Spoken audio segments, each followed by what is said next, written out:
Modo offers a wide array of tools that make light work of some animation tasks that could otherwise be tedious and time-consuming. In this video, I'd like to introduce you to working with particles and dynamics in Modo using this simple example of filling a bowl with mesh items. Start by adding a radial particle emitter to the scene from the Setup and Rigging toolbar. An emitter and particle simulation item will be created. Scale and move the emitter so it sits just above the bowl. Change its emission rate to 90. This attribute controls the number of particles emitted per second. Use the Preview at Current Time button to see a real-time simulation in the 3D viewport.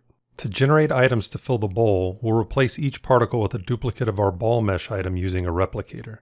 Replicators create render-time duplicates of geometry in a scene. Use the Add Item button to open the browser, locate the replicator item, and double-click to add it to the scene. A replicator needs to know which item you'd like to duplicate and refers to this item as the prototype. Choose the ball mesh item as the replicator's prototype. Next, choose the particle simulation item as the point source. If we run the sim again, we'll see the replicator in action.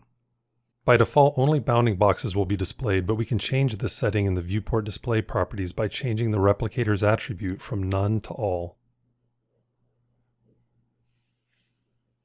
To have the replicated items affected by gravity, make sure the replicator item is still selected and make it an active rigid body using the Active button. If we run the sim again, we'll see gravity at play, but the balls go right through the bowl. Select the bowl and make it a static rigid body by clicking the Static button. Change the collision shape attribute of the bowl to Mesh and run the sim again. There are many attributes that can be adjusted for particles and dynamic meshes, so be sure to explore what's available.